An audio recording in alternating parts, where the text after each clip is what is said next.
Vamos falar hoje sobre o movimento sufragista no final do século XIX, né, e o impacto que ele vai ter durante a Primeira Guerra Mundial e no pós-Primeira Guerra, quando muitos países vão permitir que as mulheres passem a votar.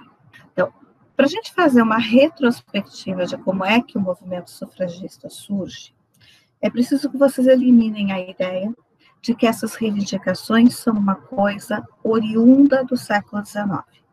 Não são. Em primeiro lugar, nós temos que também eliminar a ideia de que as mulheres foram, desde sempre, personalidades urbanas, sociais, quietas, ponderadas, obedientes, né, e que aceitavam a dominação masculina com enorme facilidade. Não é bem assim. Claro que é necessário a gente buscar com muito afinco essas ponderações por escrito. Por quê? Porque nós temos, durante muito tempo, uma proibição de que as mulheres passem a ler e escrever. Então, era algo que apenas as mais ricas e que, às vezes, as que tinham um pai ou um marido que achava que isso tinha alguma importância, elas eram ensinadas, e essas mulheres já vão produzir conhecimento. Então, como esse é o tema de toda a minha aula de quinta-feira, é um curso, né? E a gente vem recuperando, inclusive, isso, nós vamos ter, né, só nesse mundo ocidental, europeu, reivindicações que vão aparecer já desde o final da Idade Média, com mulheres escrevendo, reivindicando especialmente a possibilidade de receber o mesmo tipo de educação que os homens. Pelo menos o mesmo tipo de educação intelectual que os homens. Isso vai crescendo. No século XVII, na França, nós vamos ter o Círculo das Preciosas, que é um grupo de mulheres que passa a orquestrar os encontros nos salões. Esses encontros nos salões, que depois vai desembocar no século XVIII, né, nas chamadas salonières, que eram as mulheres que recebiam, e ali elas vão fazer, né, toda uma série de conchavos políticos, sociais, apresentando pessoas influentes, criando influências para os próprios maridos e debatendo questões que elas consideram necessárias para o lugar das mulheres na sociedade. Obviamente, a gente vai encontrar também uma série de livros de homens desfazendo das ações dessas mulheres e dos textos delas. Mas elas chegam a publicar, não uma enciclopédia, mas uma espécie de dicionário dos temas que elas debatiam no grupo. A gente tem hoje acesso a isso muito mais pelo texto de um homem que foi entusiasta do movimento e pelos que fizeram todo um movimento de desfazer, de apagar essas mulheres. O que é interessante ver sobre o Círculo das Preciosas é que elas vão estar intelectualmente antecipando ideias que vão aparecer no século XVIII, lá no Iluminismo. Então, essa é a primeira grande reivindicação. E esses grupos vão ser chamados, inicialmente, de proto-feministas.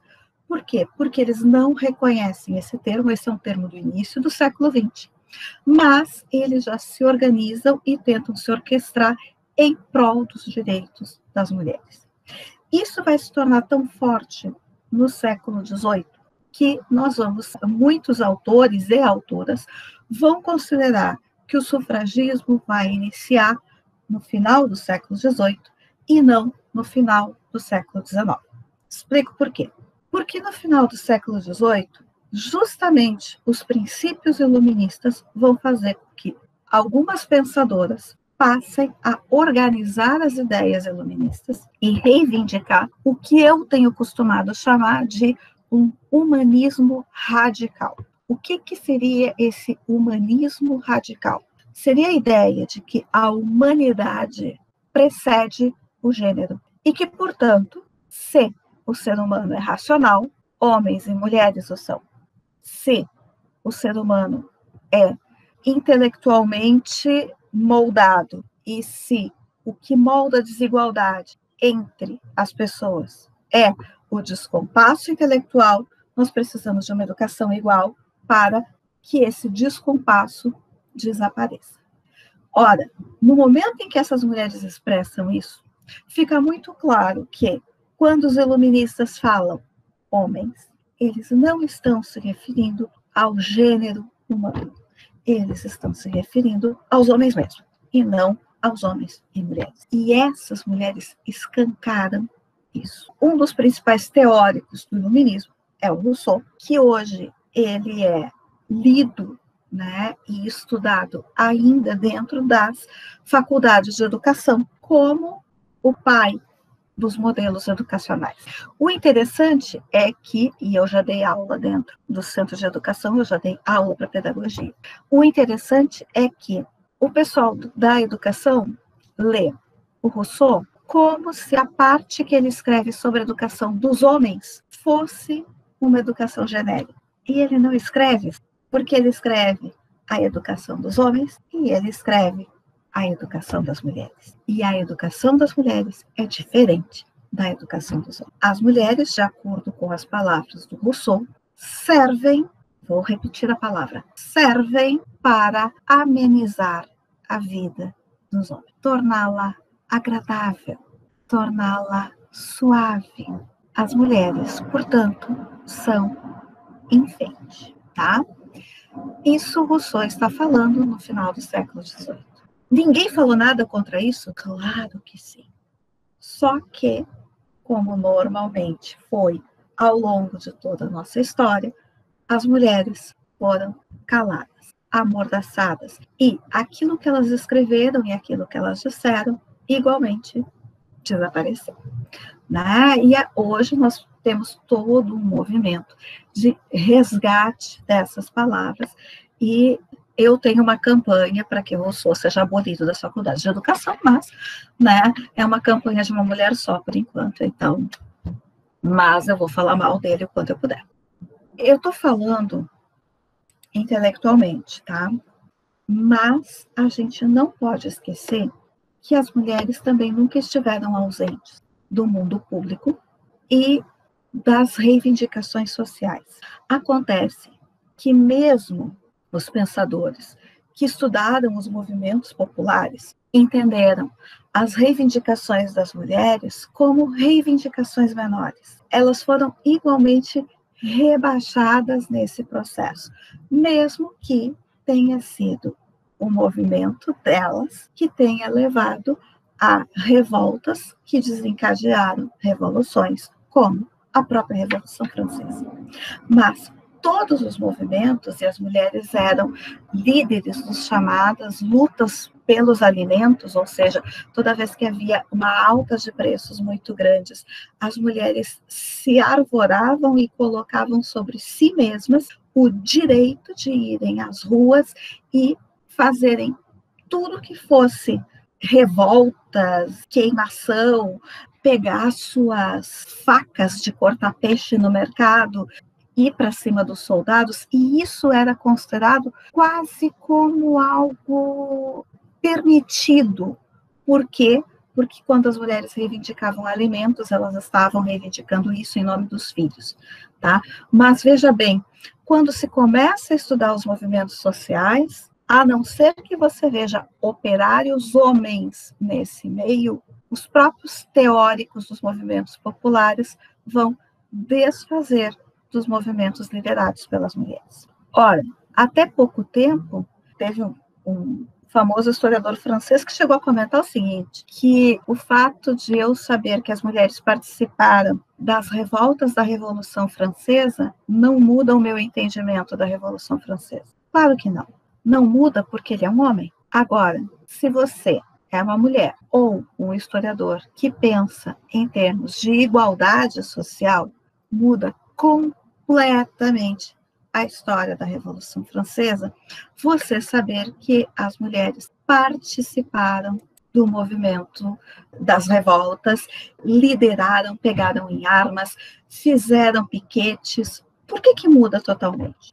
Porque ao final da Revolução Francesa, as mulheres não tiveram direito à cidadania. Isso lhes foi tomado, mesmo que elas tenham participado de todas as etapas, não lhes foi permitido discutir a lei, as leis que foram criadas, a Constituição, mesmo que elas tivessem grupos de debates em toda Paris, em toda a França. Então, muda completamente a compreensão da Revolução Francesa, porque a gente passa a entender a Revolução Francesa não como um momento de conquista da cidadania por parte da população plebeia ou do terceiro estado, mas como um momento em que se cria um novo cidadão de segunda classe, que passam a ser todas as mulheres.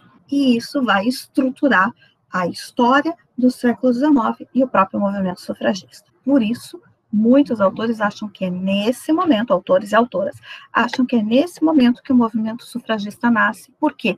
Porque ele nasce dessa perda, desse momento, né, em que a cidadania feminina é roubada. Se vocês acham que a palavra roubada é excessiva, eu vou contar para vocês uma lei que é colocada dentro da Constituição Francesa a partir do ano de 1792. A lei diz o seguinte: se mais de 3 mulheres forem encontradas conversando na rua, elas devem ser separadas. Se elas se recusarem, elas devem ser presas. O que isso nos diz? Isso diz que mulheres conversando na rua, em grupo, é um perigo. É um perigo de sedição. É um perigo do início de algum tipo de movimento social capaz de colocar em risco a nascente república. E é claro que se vai fazer todo um discurso de que, navegando, né, no anticlericalismo dos revolucionários franceses, dizendo que as mulheres viviam na igreja e que, portanto, elas eram comandadas pelos padres, e sendo comandadas pelos padres, elas seriam um óbice à república. Aliás, um discurso que os revolucionários, que depois irão à esquerda, né, dos movimentos no século XIX, irão comprar. Né? O mesmo discurso elaborado pela burguesia vai ser comprado pelos revolucionários que vão caminhar em direção à esquerda. Ora, é muito interessante a gente pensar que na mesma Europa as mulheres foram queimadas em praça pública durante 300 anos e que a única segurança que elas tiveram para si e para suas filhas foi se resguardar nas igrejas, foi se tornarem excessivamente religiosas. E essa passa a ser justamente o grande óbice para que elas ocupem o lugar da cidadania. Parece tudo orquestrado? Não, não foi tudo orquestrado. Ninguém sentou numa sala e pensou, bom, nos próximos 300 anos vamos fazer isso. Mas faz tudo parte de uma lógica de poder na qual as mulheres vão ser constantemente alijadas dessas estruturas de poder. O que acontece é que, já no final do 18, é necessário citar 2 grandes iluministas, pensadoras iluministas. Eu nem vou entrar aqui nas pensadoras protestantes, né, que já vêm trazendo elementos anteriores. Veja bem, o Círculo das Preciosas é de mulheres católicas na França, né, mas você tem vários textos de pensadoras moralistas protestantes no século 17, 18 na Inglaterra. Mas, no final do século 18, nós temos 2 que são muito importantes da gente saber. A primeira delas, Olympe de Gouges, né, ou Olympe de Gouges, francesa. Ela usa um nome que não é um nome nem do pai, nem do marido, ela escolhe um nome para si. E a Olympe foi uma intelectual, dramaturga, que vivia das suas peças, escritora de panfletos, de pequenos jornais, né? Hoje nós chamaríamos de fanzines, né? Ela já está fazendo coisas do tipo. Ela passa a fazer muitas críticas ao processo. Ela é uma entusiasta inicial da Revolução. ela vai se aliar com os moderados, né, não os jacobinos, mas os girondinos, mas quando são publicados os direitos do homem e do cidadão, famosa Carta de Intenções dos Direitos Humanos, em menos de um ano, ela é a mulher que se dá conta de que aquele homem citado no título não inclui as mulheres. Então, ela vai publicar um outro opúsculo chamado Dos Direitos das Mulheres, da Mulher, perdão, e da Cidadã. E aí, ela vai pegar artigo por artigo e mostrar no quanto esse artigo, quando lido apenas do ponto de vista masculino, era desigual em relação às mulheres. O que acontece com a Lampe de Gouges? Ela é guilhotinada por viver nos excessos da imaginação. Ou seja, como muitas mulheres que reivindicam coisas, ela foi chamada de louca, porque o excesso da imaginação dela era imaginar que homens e mulheres poderiam ser iguais.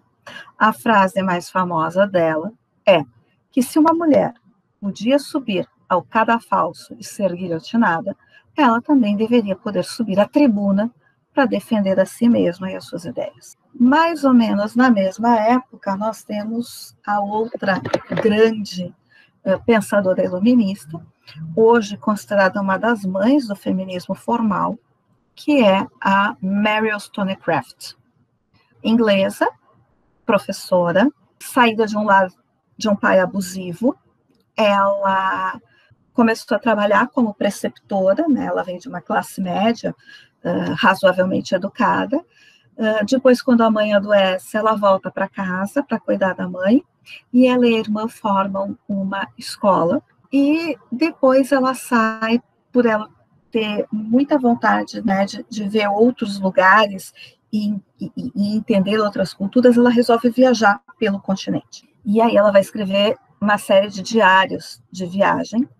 Ela também vai integrar alguns círculos radicais, né, de pensadores radicais da Inglaterra, do final do século XVIII. Esses pensadores radicais têm parte do que eram os niveladores, que vocês devem ter estudado, né, os Nivellers, que eram um grupo dentro da Revolução Inglesa e que acreditava, então, na igualdade, né? Esses Nivellers, embora tenham sido muito perseguidos, eles vão dar origem a esses pensadores radicais, que vão ser, em alguns casos, lidos como socialistas utópicos. Era aquela gente maluca que falava desde o amor livre, né, ao todo mundo ser igual, a mulheres iguais aos homens, e discutiam nas mesmas salas, né, gente maluca. Eu estou sendo irônica, tá, gente? Então, assim, ela vai se envolver com esses grupos, mas acaba saindo em viagem pela Europa. Nessa viagem, ela vai passar pela França, então ela acompanha parte deste processo, né, de agitação dentro da França. Ela vai escrever um livro chamado Educação das Filhas, no qual ela começa, então, a teorizar sobre a educação feminina, e ao teorizar sobre a educação feminina, ela vai começar a pensar onde é que estão, né, onde é que se estabelece essa diferença entre os homens e as mulheres. Nesse tempo que ela passa pela Europa, ela se envolve com um aventureiro norte-americano, do qual ela é engravida, mas ele acaba, né, não assumindo. Ela fica sozinha com a filha, e depois de algum tempo de depressão, ela volta para a Inglaterra, onde ela se reencontra com uma pessoa que ela não tinha gostado à primeira vista, mas eles acabam se apaixonando, que é o William Godwin, um dos líderes desses pensadores radicais do final do século XVIII na Inglaterra. E é com ele que ela acaba por publicar, então, o seu maior livro, que é Reivindicação dos Direitos das Mulheres, que é considerado o livro, né, que dá origem propriamente né, por organizar as ideias feministas dentro né, das estruturas do iluminismo. Só que ela vai engravidar do marido, né, eles casam porque ela já tem uma filha ilegítima, e na época ser ilegítima era terrível, e mesmo que eles fossem contra a instituição do casamento e a forma como ela é organizada, os dois se casam para dar um nome à filha que vai nascer e a primeira filha dela que ele acaba adotando e criando como filha dele, tá? Só que ela acaba falecendo 9 dias depois do nascimento da filha. Para quem não sabe, a filha dela é a Mary Shelley, a autora do Frankenstein, né, que também acaba se tornando uma figura muito famosa no mundo literário, né, e por conta do pai, da mãe, do marido, né, e dela mesma, que, na verdade, acabou se tornando mais conhecida que todos eles. Bom, retornando, então, à reivindicação dos direitos das mulheres.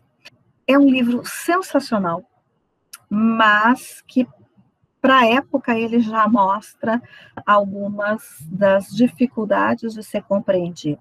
Ela, além de ter um capítulo demolindo com Rousseau, obviamente, né, ela vai ter um capítulo em que ela vai desfazer de qualquer tipo de hierarquia, inclusive a hierarquia estabelecida dentro do exército e a hierarquia de um rei em relação ao súdito. De acordo com a Mary Wollstonecraft, e aí, né, ela se engaja nessa estrutura dos pensadores radicais, ela diz que qualquer tipo de hierarquia é moralmente perversa, né? Ela perverte moralmente qualquer pessoa. Não importa se você está embaixo ou se você está em cima da hierarquia. O fato de você se sentir maior ou melhor que alguém e poder dar ordens a essa pessoa, ou essa pessoa ter que receber ordens e ter que manejar jogo de cintura para conseguir determinados favorecimentos, acaba pervertendo moralmente qualquer um que esteja dentro dessa estrutura. Então, vocês entendam, né, que o livro acaba sendo muito forte mesmo para a época. E ela vai fazer, claro, toda uma digressão em relação, além da política, sobre o casamento e sobre a educação. Para quem gosta, por exemplo, da Jane Austen, eu tenho uma quase certeza de que Jane Austen leu Mary Wollstonecraft. Por quê? Porque o modelo de casamento que a Jane Austen propõe, especialmente em Orgulho e Preconceito, você pode pegar pedaços inteiros do livro da Jane Austen e equiparar com pedaços inteiros com modelos de casamento que a Mary Wollstonecraft propõe, né, no Reivindicação dos Direitos das Mulheres. Mas eu acho muito legal também aquela fala em termos de educação, né, porque ela vai partir justamente desse princípio iluminista de que, ora, se nós tivermos uma educação igual, as diferenças serão muito menores. Da onde ela parte, né? Ela diz, olha, as meninas, por exemplo, claro que ela está falando, né, da classe social dela, mas ela está dizendo, as meninas são educadas para a inação, para não se mexerem. Elas são vestidas com roupas que não lhes permitem movimento. E depois, elas são convencidas de que são frágeis. Ora, se elas pudessem se exercitar da mesma forma que os meninos, será que elas seriam fisicamente tão frágeis assim? Ela está perguntando isso lá no final do 18. E isso hoje nos leva, né, a pensamentos e a coisas que a gente vem já dizendo há algum tempo, de que esse corpo feminino, como nós conhecemos hoje, ele tem milênios de conformação para ser também mais fragilizado em vários elementos que o corpo masculino. Inclusive, a obrigação de se manter excessivamente magra, né? E aí não ter força nenhuma. Né? Em alguns lugares se preconizava, inclusive, que as meninas tinham que comer papinha até casar, para parecer. No Brasil, exatamente. Tem nos livros do Gilberto Freire, ele comenta isso, que havia uma regra, né? Porque as meninas, para casar, elas tinham que ser excessivamente magras. Elas só podiam ganhar corpo depois que elas fossem matronas. Então, tanto a excessiva magreza quanto a excessiva gordura, ela te tira força e te tira movimento. E te tira agilidade. Antes de casar, ela tem que ser frágil e magra. E depois de casar, pesada e lenta. Em nenhum momento forte ou ágil. Então havia essa ideia de que as meninas deviam ser alimentadas praticamente até os 15, 16 anos, que é a idade que casavam, com papinha de aveia, papinha de milho, coisa desmanchada, sem muita carne, para que elas ficassem mirradinhas. E depois era uma dieta de doce, muito doce. As doçuras da maternidade, sim, as doçuras da maternidade, muito doce. E aí você compõe a matrona, né? Aquela mulher enorme, lenta, que também, como dizia um professor daqui da Federal, da área da saúde, mulher lenta não corre, portanto, obedece. Então, assim, tudo que torna uma mulher lenta, espartilho, salto alto, né? Ela não vai conseguir correr nem se mexer, então ela vai acabar obedecendo. E é isso, né? Há uma lógica nessa moda, nessas estruturas. Então, o físico feminino é formado para isso. E a Mary Wollstonecraft vai estar percebendo isso, né, lá no 18 e apontando isso. Agora, só para vocês terem uma ideia de que isso não foi sempre assim, só para comparar, eu peço que vocês, faz horas que eu não dou, mas na hora tem que revisar a história da arte, né, nas optativas. Mas eu peço que vocês puxem 2 quadros. Um deles vocês devem conhecer, que é o Nascimento de Vênus, do Sandro Botticelli. Eu estou falando de Renascimento. E depois puxem Judith Holofernes, da Artemisia Gentileschi. E eu quero que vocês olhem o corpo. O corpo da Vênus, conforme imaginado, desenhado e pintado por um homem, e o corpo de uma mulher, imaginado e desenhado por uma mulher. Olhem os braços, e vocês vão entender o que eu quero dizer quando eu digo que a fragilidade do corpo feminino é um projeto. Tá? Ela tem vários quadros, na verdade. Hoje ela está sendo reconhecida como uma grande pintora renascentista. Ela tem uma história muito interessante também, enquanto mulher, né? E ela escolhe, essa é uma das imagens favoritas que ela pinta, né? Que é a história bíblica da Judite decapitando Holofernes. Né? Para quem não conhece a história bíblica, o Holofernes cercou a cidade da Judite, né? A cidade estava morrendo à míngua por causa do cerco, por causa dessa sítio, né? Do sítio da cidade. E aí a Judite, então, que é uma nobre, ela tem a seguinte ideia: ela junta várias mulheres, elas colocam as melhores roupas, elas se pintam, elas pegam tudo que sobra de comida e elas fazem um banquete e levam para o acampamento. E lá elas fazem uma festa. Elas embebedam os homens, levam eles para a cama e matam um por um. E assim elas livram a cidade do cerco. Judite é, então, uma das heroínas bíblicas, por conta dessa ideia. E a Artemisia, que foi estuprada, e como parece que não acontece mais, quando ela levou a estupradora a julgamento, ela foi julgada, né? Parece que isso não acontece mais, né? Parece que acabou. Não se faz mais isso atualmente. Mas imagina, naquela época, né, Renascimento, vocês imaginam, as pessoas eram muito atrasadas, então ela foi julgada. E aí, quando ela se tornou uma pintora conhecida, ela gostava muito desse quadro, no qual ela colocava na Judite as feições dela, e no Holofernes as feições do homem que havia violentado ela. Né? Cada um com a sua vingança, mas o quadro é belíssimo. E a Mary Wollstonecraft está apontando nesse momento a respeito do corpo feminino e da questão da educação. Uma das comparações que ela faz, que eu acho muito boa, e que me fez pensar muito, porque afinal eu também estou educando um menino, e me fez pensar muito as formas como eu vejo as pessoas educarem meninos e meninas na minha frente. ela faz uma pergunta, né? O que você faz quando um menino de 3 anos e uma menina de 3 anos vem te reclamar que viram um rato ou uma barata?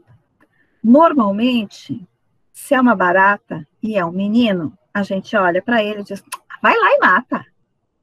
Se é uma menina, você vai lá e mata para ela. No caso do rato, você não só ensina o menino a matar o rato, como a pegar o rato e jogar nas meninas, para elas saírem correndo e gritando. Então, assim, há nisso, nessas pequenas ações, uma estruturação de um modo de ser. E é isso que ela começa já a criticar. Infelizmente, ela morre muito cedo, né? E o fato dela ter tido uma filha ilegítima acaba sendo algo que a própria sociedade da época vai usar contra a escrita dela. No entanto, para quem pensa que isso não saiu da Inglaterra ou mesmo da Europa, nós temos em 1832 a primeira versão desse livro publicada no Brasil, pela Nízia Floresta. Nízia Floresta, educadora brasileira, nascida no Rio Grande do Norte, morou no Rio de Janeiro, morou no Rio Grande do Sul, fundou escolas no Rio Grande do Sul, fundou escolas no Rio de Janeiro, e depois foi para a França, onde ela acabou morrendo, e era uma educadora reconhecida lá também.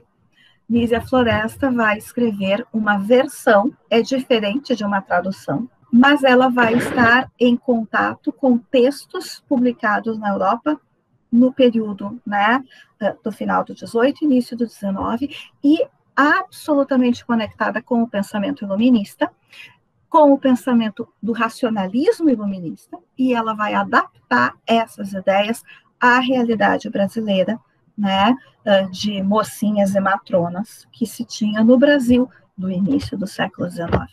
E ela publica aqui um livro chamado Os Direitos das Mulheres e a Maldade dos Homens. Eu tenho esse livro, ele é um livro que é mais raro, assim, mas a gente consegue ele em sebos e coisas. Mas só para vocês verem como essas ideias estão se alastrando e que você vai ter mulheres reivindicando isso. Hoje, por exemplo, nós temos toda uma pesquisa recuperando as pensadoras e escritoras do século XIX que estavam em contato com essas ideias aqui no Brasil e que estavam publicando, mas acabaram sendo esquecidas. O fato é que essas ideias começam a circular. E aí, professora, mas onde é que entra o movimento sufragista nisso tudo? Bom, já nos escritos da Olympe de Gouges, da Mary Wollstonecraft, a ideia de que as mulheres tinham que participar da construção das leis está ali muito presente. Claro, elas estão escrevendo ainda num momento em que se tem a realeza, mas principalmente a Mary Wollstonecraft já vai falar muito contra isso. Nos Estados Unidos, essas ideias vão aparecer primeiro a partir do alastramento das ideias anti-escravagistas. Vejam bem, e isso é importante a gente marcar. Pensar contra a escravidão não é ser antirracista. Nós vamos ter vários pensadores contra a escravidão e ainda assim racistas, tá? Tem aquele pensador que o Enéas Tavares estuda, né, William Blake, que é um criador de imagens e de, né, poemas do período, e o Blake, que era um cara bem fora da casinha, né, ou vamos dizer que pensava muito fora da caixinha, o Blake é um dos caras que percebe isso, né? Ele se envolve com o movimento anti-escravagista, mas quando ele nota que o movimento escravagista inglês, não esqueçam, né, que a proibição do tráfico na Inglaterra vai ter o auge dos seus debates entre 1828 e 1832, ele, ao mesmo tempo, ele percebe que os mesmos pessoas que eram anti-escravagistas eram extremamente racistas. E os textos dele, ele faz essa crítica.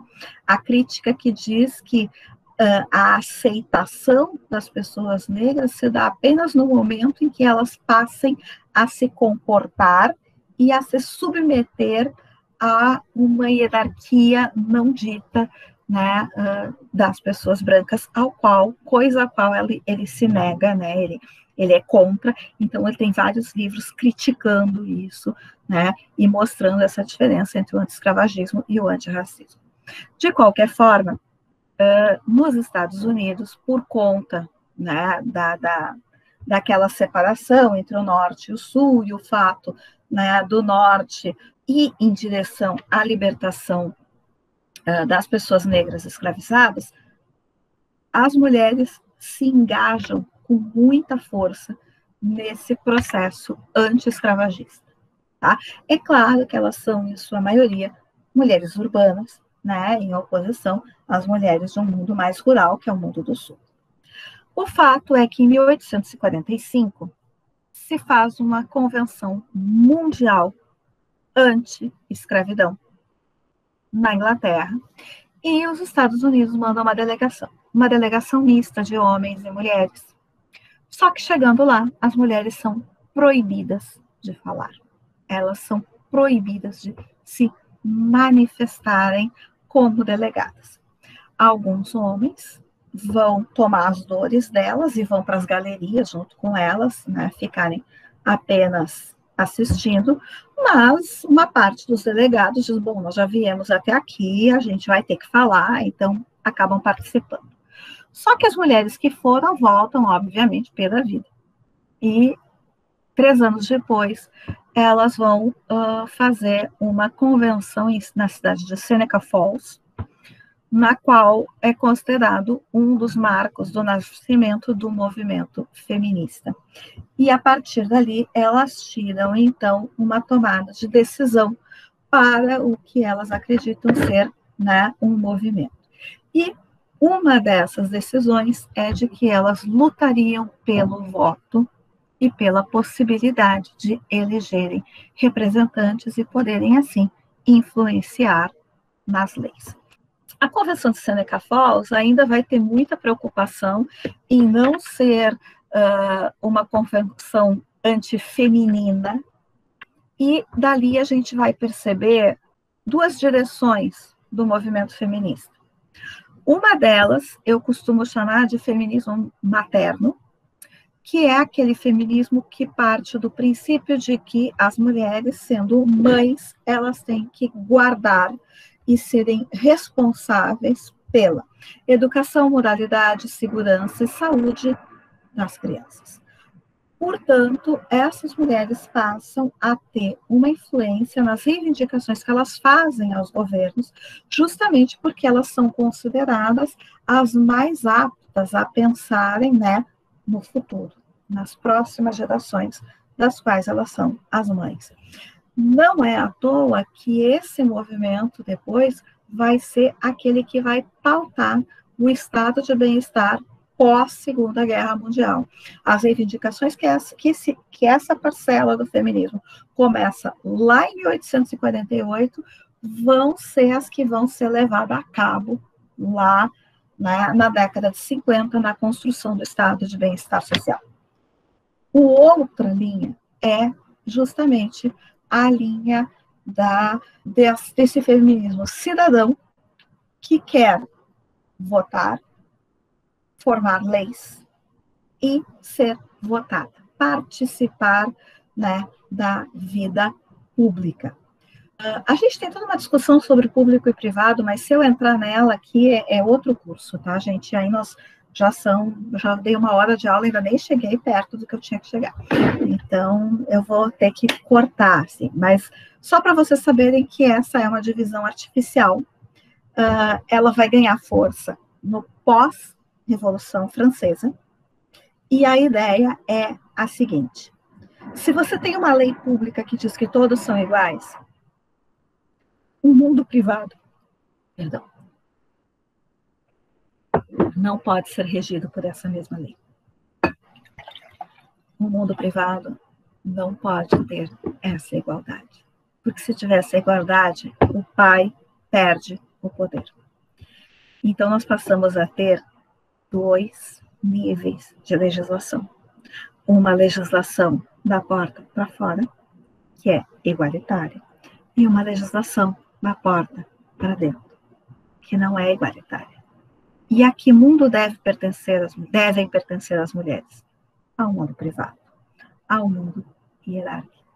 Porque se elas forem para a rua, aí as pobres mulheres estarão desprotegidas. A proteção delas é o mundo privado, é dentro de casa. As mulheres não querem ser iguais, elas querem ser bem tratadas, elas querem ser cuidadas, amadas, adoradas, e para isso, né, você tem os cavalheiros. Mas você só precisa de um mundo com cavalheiros que protejam as mulheres se elas estiverem ameaçadas. Então, a mesma sociedade que engendra o cavalheiro precisa engendrar o seu vilão, né? O estuprador, o ameaçador, o sedutor de mulheres, etc. E precisa dessa mulher que não sabe se defender, que não pode se defender, que tem que estar protegida dentro de casa. Então, há uma enorme perversão nessa ideia de público e privado, tá? Só para vocês terem uma ideia.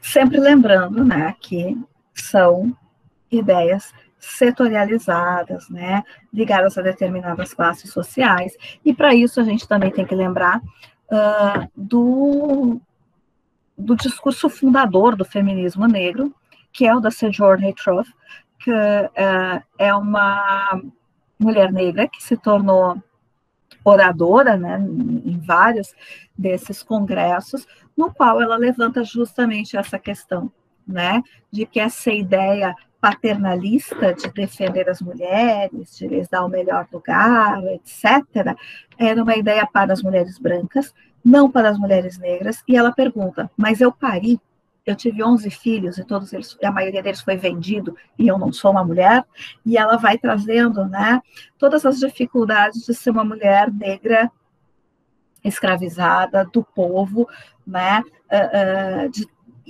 vai questionar a questão da fragilidade e sempre trazendo de volta. E eu não sou uma mulher? Vocês não olham para mim e veem uma mulher?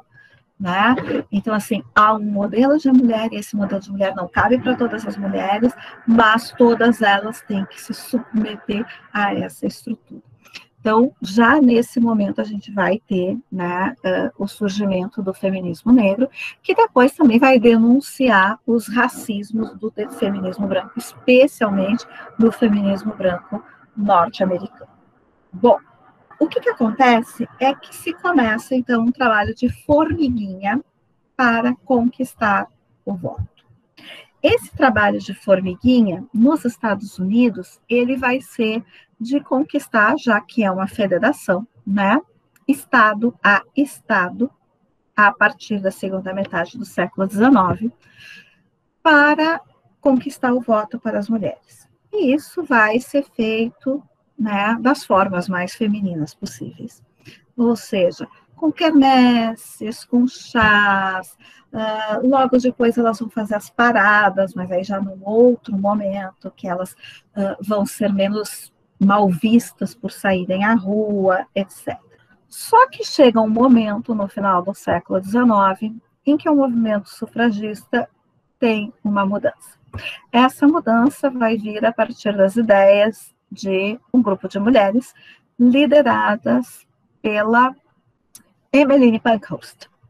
Emmeline Pankhurst, suas 3 filhas, ela é uma viúva rica e sempre foi uma mulher muito envolvida pelas questões políticas, sempre esteve muito presente nisso. E elas chegam um momento, depois de várias eleições em que elas perdem a possibilidade de serem incluídas como votantes, ela vai reorganizar o movimento de uma forma mais violenta. Esse movimento vai ser chamado de sufragete. Para quem viu o filme foi mal traduzido no Brasil. Sufragete e sufragistas não são a mesma coisa. As sufragistas defendiam essa ideia de conquistar o voto a partir do seguinte ponto de vista: nós estamos certas, racionalmente falando, e por isso nós vamos vencer. Nós vamos vencer porque os nossos argumentos estão corretos.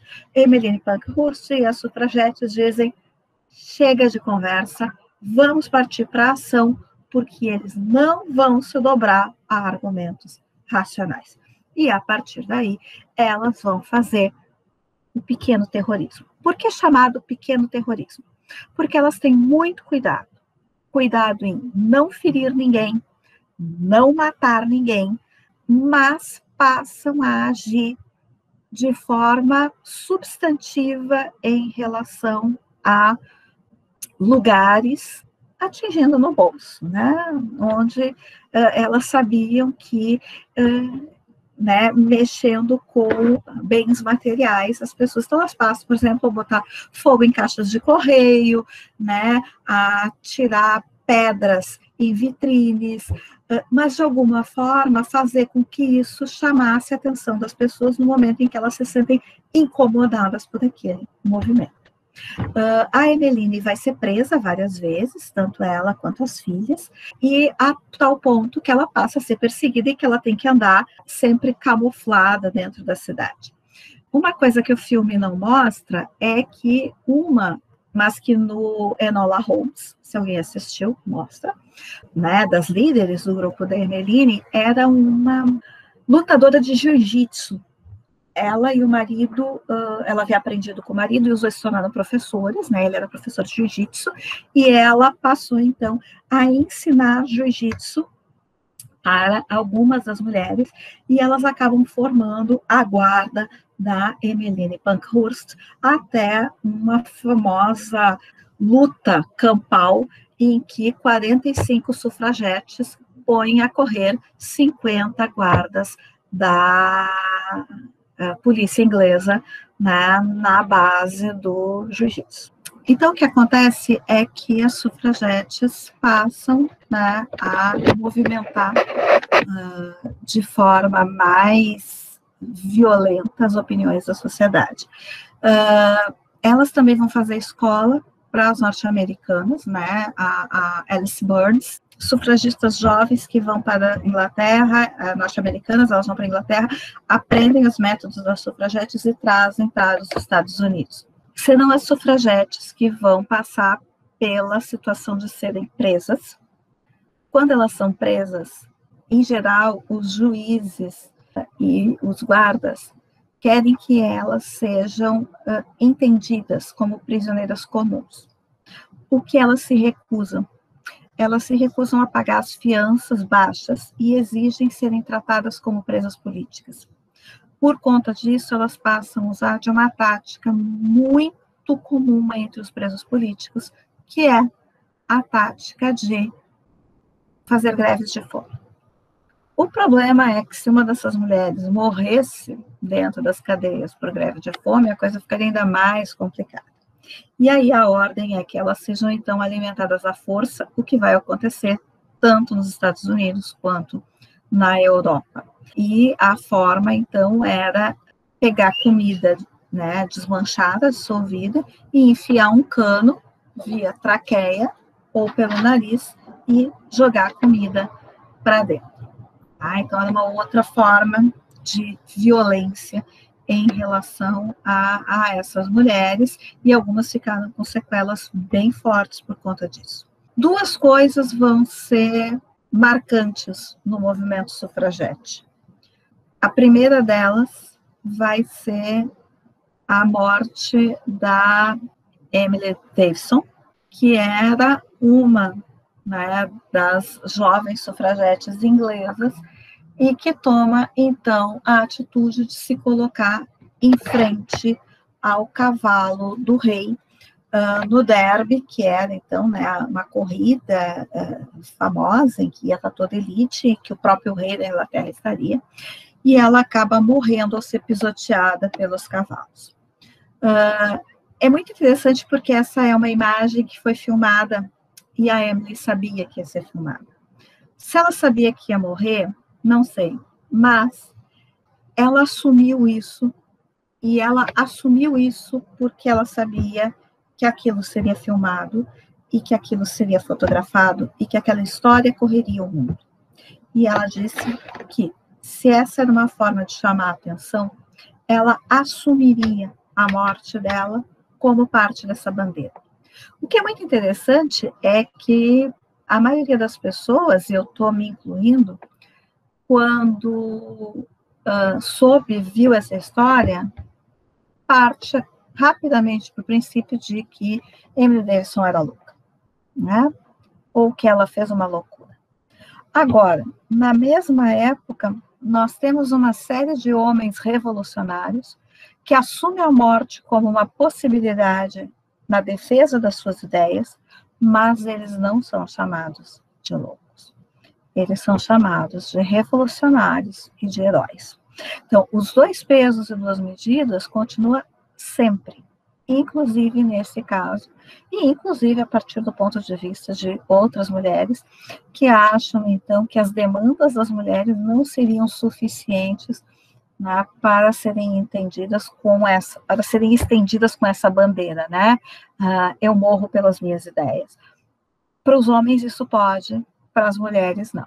Né? Para as mulheres você morre pelos seus filhos, não pelas suas ideias, porque elas não são suficientes para você morrer por elas, mas no caso dos homens, sim.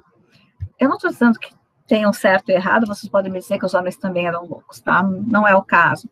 Mas eu estou falando de uma leitura geral desses movimentos, e esse foi, né, o caso.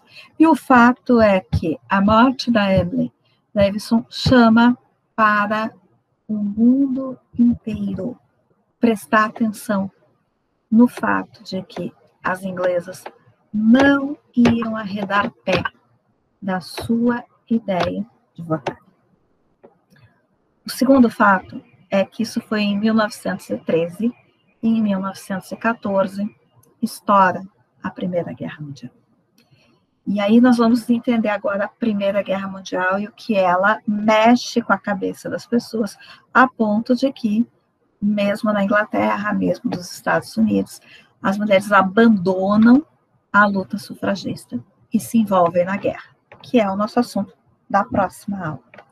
Mas isso vai atrasar, né, o movimento, e entre 1918 e 1920, quando elas, então, conseguem o direito ao voto nesses dois países, Estados Unidos e Inglaterra, o voto é